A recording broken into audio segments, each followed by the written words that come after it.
안녕. 주식하는 전산쟁이 주식공무원이야. 어제 휴일 잘 보냈어?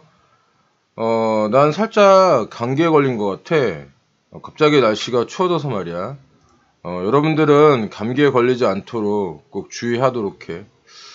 우리 시장은 어제 하루 쉬었지만, 세계 시장은 바쁘게 돌아갔지? 그래서 이런 말들이 있잖아.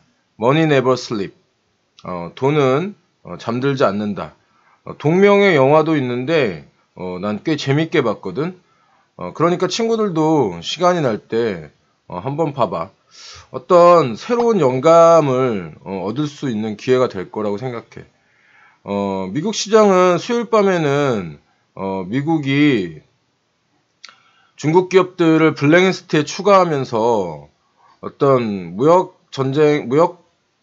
회담에 따른 긴장감이 고조되면서 급락하는 모습을 보였었거든. 그런데 어젯밤에는 다시 미국과 중국의 어떤 스몰 딜 관련된 기대감이 살아나면서 상승하는 모습을 보이더라고.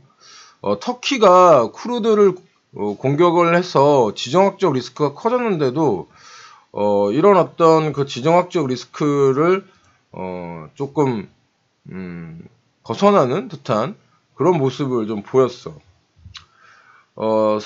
하지만 보는 것과 같이 상승폭이 하락폭보다는 좀 더 작았기 때문에 불안감은 지속적으로 남아있는 모습이니까 좀 보수적인 어떤 투자 태도는 지속해야겠지. 자, 이렇게 미국 시장이 불안감을 보이고 있는 가운데 세계 시장에 대한 불안감도 여전하지. 전쟁, 발병한다던가, 또는 무역전쟁에 이게 이제 미국과 중국과의만의 문제가 아니고, 유럽이라던가, 아시아에서도 어떤 무역전쟁에 관련된 이런 이슈들이 있잖아. 이에 따라서 이제 자원의 어떤 수급들도 좀 불안하고, 우리나라 국내적으로는 연일 어떤 그 정치적인 이슈 때문에 투자자들이 많이 불안해할 텐데, 그런데 이런 뉴스보다는 내가 통계와 어떤 숫자에 집중하는 그런 이야기를 했잖아. 달러당 위안화 환율도 어저께 보니까, 오늘 아침에 확인해 보니까 7.15에서 7.13 정도로 좀 내려왔더라고. 그래서 이런 뉴스들은 과정으로 좀 지켜보는 내용이 필요해. 이런 뉴스에 일희일비할 필요가 없다라는 이런 얘기인 거지. 이런 뉴스들은 사람들을 굉장히 흥분시키게 만들거든. 이 흥분한 상태에서의 결정은 결코 좋은 결정이라고 볼 수 없잖아. 결국 숫자로 귀결되는 경향이 강하기 때문인 건데, 이런 숫자로 귀결되는 상황에 대해서 역시 돈 역시 이런 숫자에 따라가는, 즉 어떤 가격이라는 것은 그 가치에 회귀하는 이런 성향을 보이게 되거든.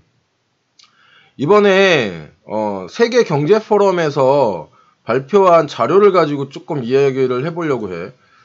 세계 경제 포럼은 어떠냐면 다보스 포럼이라고 불리기도 하는데, 매년 1월에서 2월 스위스의 휴양지인 다보스에서 이 포럼이 열리게 되지. 이 포럼이 이제 2019년도에 어떤 그 자료를 발표를 했는데, 세계 경쟁적인 부분에 있어서 우리나라가 15위에서 2계단 뛰어오른 13위로 올라갔어. 이 경제 포럼은 IMF, 그러니까 민간에서 주최하는 어떤 그런 것으로 IMF 등 국제기구와는 조금 차별화가 되어 있는데, 사실은 IMF 같은 국제기구는 정치적 성향을 조금 띠고 있거든. 하지만 이 다보스 포럼은 민간에 의해서 진행이 되기 때문에 이런 어떤 정치적인 이슈에서 조금 멀어져 있다. 좀 더 객관적인 어떤 경제 숫자만을 가지고 이야기를 한다는 점에서 주식공무원은 훨씬 더 조금 신뢰를 하는 편이야. 이렇게 국내 언론사들이라던가 어떤 찌라시들이라던가 이런 데에서 이야기하는 어떤 불안한 어떤 데이터라던가 이런 내용들보다는 IMF나 다보스 포럼 등에서 이야기하는 수치가 훨씬 더 신뢰감이 있다라는 거지. 여기에서 이런 그 신뢰감이 있는 어떤 그 포럼에서 우리나라 국가 경쟁력 수치를 2단계 상승했다라는 것은 뭐 그동안의 우려를 조금 불식시키는 그런 긍정적인 내용으로 볼 수 있어. 여기서 그럼 우리나라가 어떤 분야에서 세계에서 좋은 점수를 받았는지 좀 살펴봐야 하는데, 여러분들이 생각하듯 ICT 분야에서 우리나라가 세계 1위를 기록했고, 또 하나 세계 1위를 기록한 분야가 무엇이냐면 거시경제 안전성이야. 이 거시경제 안전성이라는 것은 뭐냐면 단기간이 아니 앞으로 우리나라 경제가 안정감이 있다라고 하는 이런 내용인데, 이게 세계에서 우리나라가 지금 1위를 한 거야. 그런데 중요한 것은 이 세계 거시경제 안전성 1위가 이게 올해가 처음이 아니고 작년에도 우리나라는 세계 거시경제 안정성 1위였어. 그러니까 2년 연속 세계 거시경제 안정성 부분에서 1위를 한 거지.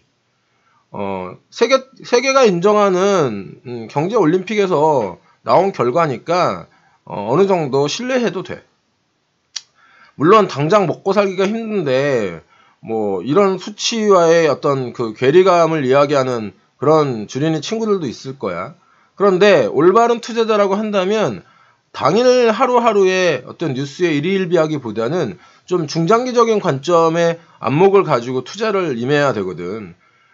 그렇기 때문에 경제의 방향, 거시적인 방향에서의 경제 안전성이라는 기반 위에서 투자를 한다는 것은 매우 중요한 이야기인 거지. 뭐 이런 말 있잖아. 방향이 정해져 있다면 속도는 그렇게 중요하지 않다. 그런데 마음이 급한 투자자들은 방향보다는 속도에 훨씬 더 신경을 많이 쓰지. 내가 이 종목을 사면 바로 올라야 되는데 안 올라. 그러면 어떻게? 주변을 막 살피지. 다른 오르는 종목 있나? 그러면 막 상승하는 종목이 있단 말이야. 그럼 그 종목으로 내 종목을 팔고 갈아타. 그런데 이게 왜 이렇게 희한한 일이 발생하는지 모르겠지만 내가 상승하는 종목을 사면 그 종목이 고점인 경우가 많아. 그런 경우들이 있을 거야. 또 이게 더 슬픈 거는 내가 팔았던 종목이 나중에 보니까 어느새 내가 판 가격보다 훨씬 더 높은 가격에 있는 거지. 이런 슬픈 엇박자가 지속되게 되면은 결국 욕하면서 시장을 떠날 수 있어. 진짜 안타깝지만 말이야.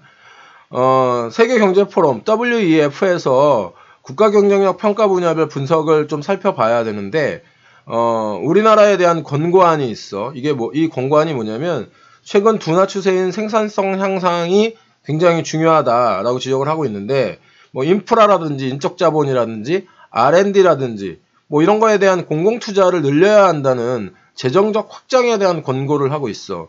사실 이런 권고는, WF뿐만 아니고, IMF에서도 우리나라에게 재정적 확정을 권고한 적이 있거든.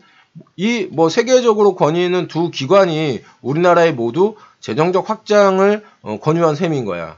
그렇게 되면 정부도 사실은 이 재정적 확장에 대해서 굉장히 강력하게 주장을 했었는데, 사실은 뭐 야당의 어떤 그 반대에 부딪혀서 조금 어려운 경향이 있었지. 왜 뭐 퍼주기식이냐 뭐 이런 식으로 해서 반대가 많았잖아. 그런데 이런 확장적 재정 정책을 WF 다보스 포럼과 IMF에서 둘 다 권고를 하고 있기 때문에 정부가 좀 더 이 정책 방향을 진행하는 데 있어서 탄력을 받을 수 있어.